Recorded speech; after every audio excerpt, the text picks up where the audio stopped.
Hello friends, स्वागत है आपका अपने यूट्यूब चैनल वंदना क्लासेस में।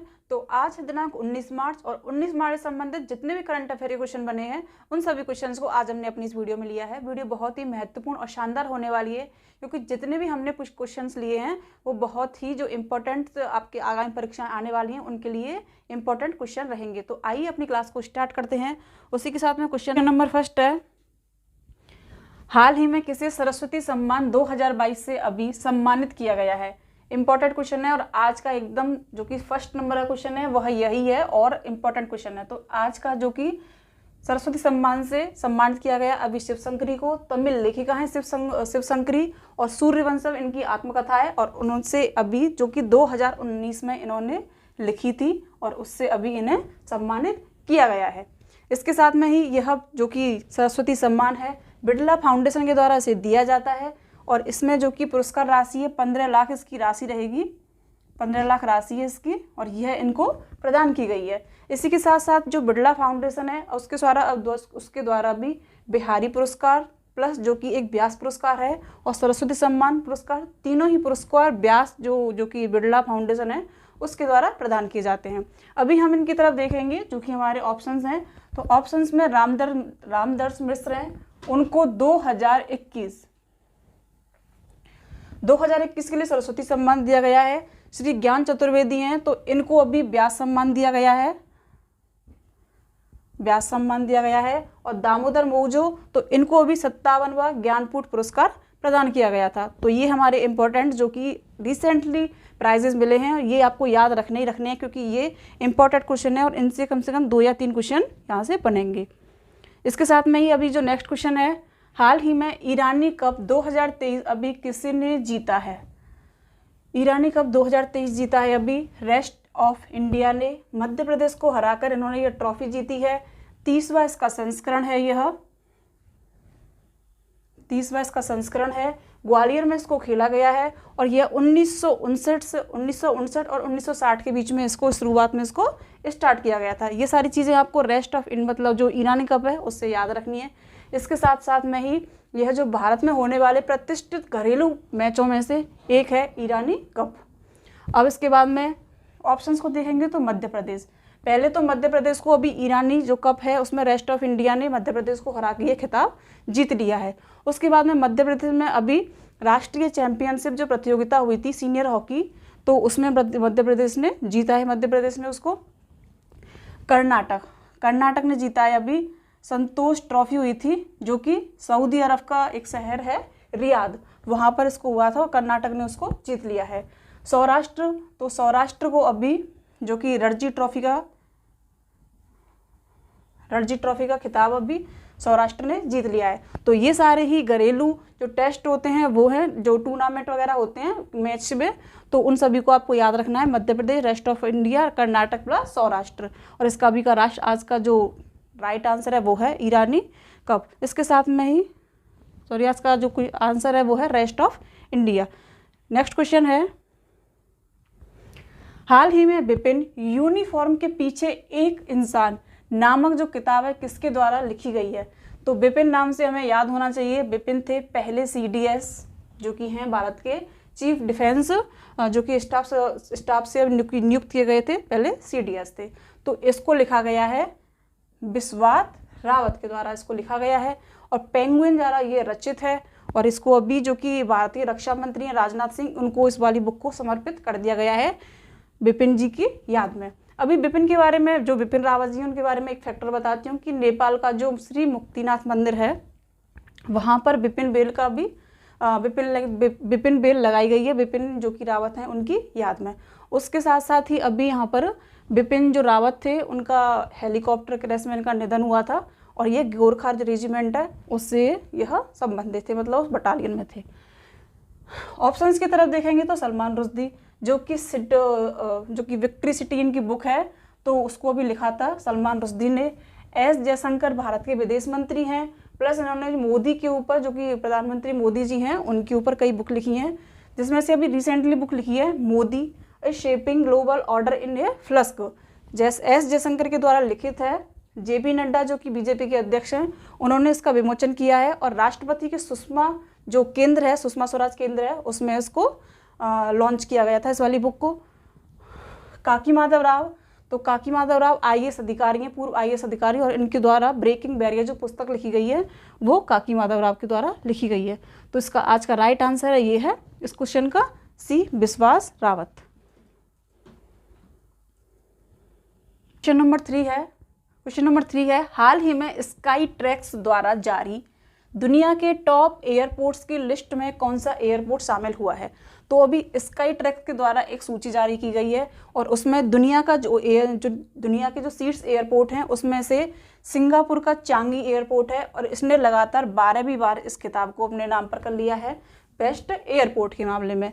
और सेकंड स्थान पर जो रहा है वो है दोहा का हमद अंतर्राष्ट्रीय हवाई अड्डा, टोक्यो हवाई अड्डा जो कि 3rd नंबर पर इस पर रहा है, और ये रहा है 2nd नंबर पर। अमेरिका, तो अमेरिका का एयरपोर्ट जो कि टॉप 10 में भी जगह नहीं बना पाया है, तो ये है अमेरिका के एयरपोर्ट हैं। इसके साथ में अगर भारत की बात करें तो भारत टॉप 20 में भी कोई जगह नहीं बना पाया है, तो ये भारत के लिए बहुत अच्छी बात है। तो अभी इसका राइट आंसर है, ये है Singapore Changi airport. Next question है हाल ही में किसने भारत के सबसे वरिष्ठ सैन्य चिकित्सक सशस्त्र बल चिकित्सा सेवा के महानिदेशक के रूप में अभी पदभार संभाला है? तो फ्रेंड्स अभी इसका जो कि राइट आंसर है ये है दलजीत सिंह, और इन्होंने अभी भारत के सबसे वरिष्ठ जो कि सैन्य चिकित्सक हैं, सशस्त्र बल चिकित्सा सेवा के महानिदेशक के रूप में इन्होंने अभी पदभार संभाल लिया है। सिद्धार्थ मोहंती, तो सिद्धार्थ मोहंती हैं अभी LIC के अंतरिम निदेशक चुने गए हैं, जो कि चेयरमैन हैं चुने गए हैं। मोहित जोशी, तो टेक इंडिया के अभी CEO मोहित जोशी को चुना गया है। शैलेश पाठक, तो शैलेश पाठक अभी जो कि फिक्की है, फिक्की फेडरेशन के अभी इनको जो कि CEO हैं वो चुने गए हैं, ये हैं शैलेश पाठक। तो इसका राइट आंसर है ये है दलजीत सिंह। नेक्स्ट क्वेश्चन है हाल ही में किस राज्य में पहली बार इलेक्ट्रिक जो कि इंजन से चलने वाली रेलगाड़ियां हैं वो चलेंगी? तो किस राज्य में? वो है मेघालय राज्य। मेघालय राज्य में पहली बार इलेक्ट्रिक इंजन से रेलगाड़ियां चलेंगी। और कल मैंने बताया था कि मेघालय में अभी जो कि बांग्ला उत्सव है उसका आयोजन किया गया है मेघालय में। इसी के साथ में अभी हम पॉइंट की तरफ देखेंगे तो कर्नाटक में अभी प्रधानमंत्री मोदी जी के द्वारा जो भारत का जो दुनिया का सबसे बड़ा रेलवे स्टेशन है यहाँ पर इसका उद्घाटन किया गया है कर्नाटक में। उत्तर प्रदेश, तो उत्तर प्रदेश का जो कि बनारस का रेलवे स्टेशन है उसको फैसाई जो कि फूड एंड जी प्रोडक्ट वगैरह होता है उसके द्वारा इसको जो कि इट राइट स्टेशन का भी 4 स्टार के साथ में इसको प्रमाण पत्र दिया गया है उत्तर प्रदेश के वाराणसी कैंट रेलवे स्टेशन को। पुणे, तो पुणे में अभी भारत का सबसे गहरा जो कि रेलवे स्टेशन बनेगा वो बनेगा पुणे में, और अभी इसका पहली बार इलेक्ट्रिक जो ट्रेन कर चलेंगी वो चलेंगी मेघालय में। तो इसका राइट आंसर है ये है option number C। Next question है इसके साथ में ही हाल ही में यूक्रेन को MiG-29 विमान देने वाला पहला नाटो सदस्य देश कौन सा बना है?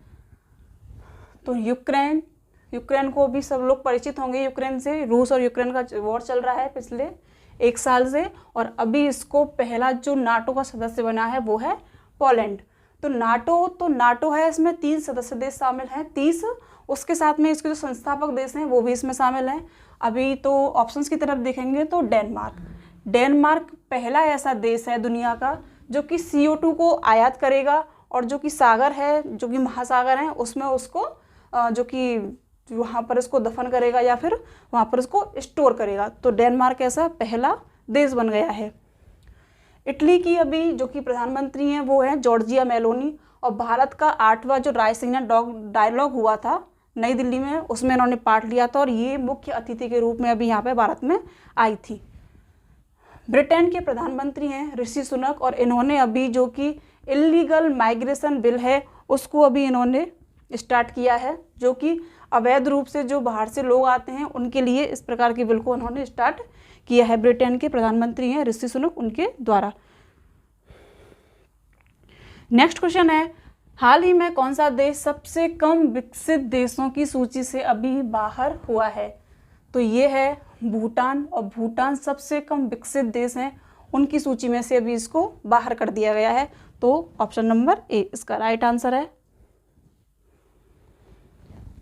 नेक्स्ट क्वेश्चन है राष्ट्रपति द्रौपदी मुर्मू के द्वारा भारतीय नौसेना ने किस जहाज को प्रतिष्ठित प्रेसिडेंट्स कलर अवार्ड से अभी सम्मानित किया जाएगा। तो राष्ट्रपति द्रौपदी मुर्मू जी के द्वारा अभी INS द्रोणाचार्य को प्रतिष्ठित प्रेसिडेंट कलर अवार्ड से अभी इनको सम्मानित किया जाएगा, जो कि भारत का किसी भी सैन्य इकाई को, यूनिट को राष्ट्र की असाधारण सेवाओं के लिए प्रदान किया जाता है। और यह जो पुरस्कार है वह सर्वोच्च सम्मान माना जाता है किसी भी यूनिट को देने के लिए।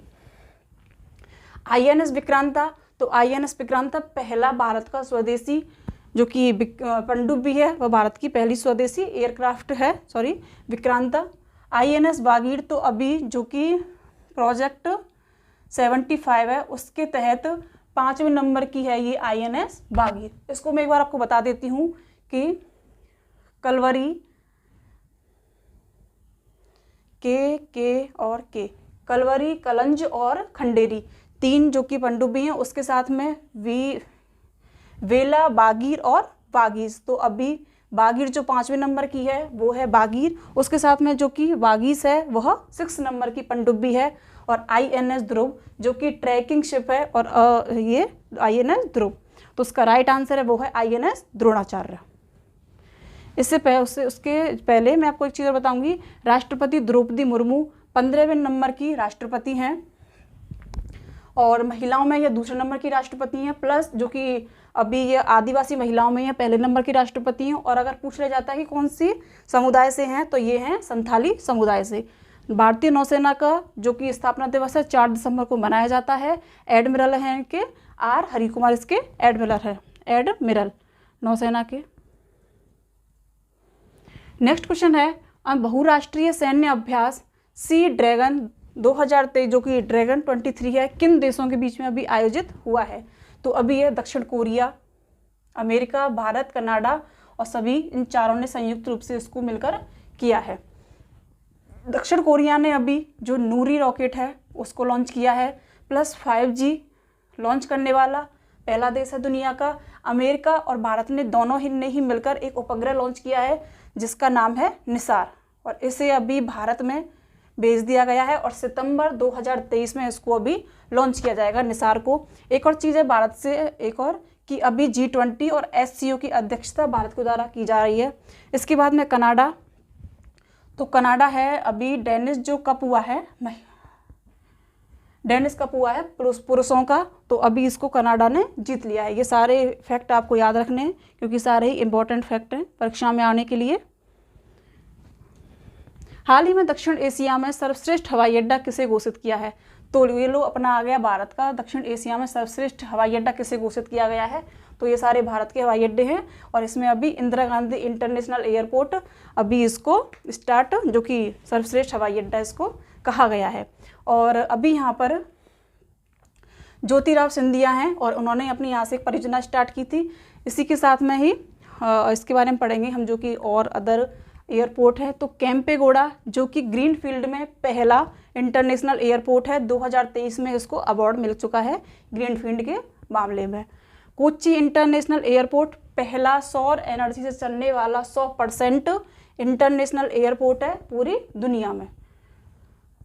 मोपा इंटरनेशनल गोवा में स्थित हवाई अड्डा है, और प्रधानमंत्री नरेंद्र मोदी जी के द्वारा इसका उद्घाटन किया गया था, और अभी इसका नाम चेंज हुआ है मनोहर पर्रिकर, जो कि गोवा के पूर्व CM रह चुके हैं, प्लस रक्षा मंत्री भी रह चुके हैं भारत के। तो अभी दक्षिण एशिया में सर्वश्रेष्ठ हवाई अड्डा का जो प्राइज़ मिला है वो मिला है इंदिरा गांधी इंटरनेशनल हवाई अड्डे को। लगातार 5वीं बार उन्होंने यह प्राइज जीता है इंदिरा गांधी एयरपोर्ट ने। नेक्स्ट क्वेश्चन है, दुनिया का सबसे सेमीकंडक्टर चिप निर्माण केंद्र कहाँ स्थापित किया जाएगा? तो दुनिया का सबसे बड़ा सेमीकंडक्टर जो चिप निर्माण है उसको दक्षिण कोरिया में भी स्टार्ट किया जाएगा। दक्षिण कोरिया की राजधानी है सियोल, और सबसे अच्छी बात है यहाँ पर दक्षिण जो कि कोरिया है उसकी कंपनी है सैमसंग। 230 अरब डॉलर की पैसों की लागत से इसको स्टार्ट किया जाएगा, सेमीकंडक्टर चिप केंद्र निर्माण को इसको स्टार्ट किया जाएगा। तो उसका राइट आंसर है ये है ऑप्शन नंबर बी। इसी के साथ में आज की वीडियो को यहीं पर समाप्त करते हैं। अगर आपको कोई परेशानी हो, दिक्कत हो, या प्रश्न से संबंधित आंसर से संबंधित कोई भी किसी प्रकार की दिक्कत हो तो आप कमेंट बॉक्स में उसका आंसर मतलब कोई भी समस्या बता सकते हैं। तो इसी के साथ में थैंक यू। हंसते रहें, मुस्कुराते रहें और खेलते रहें, पढ़ते रहें।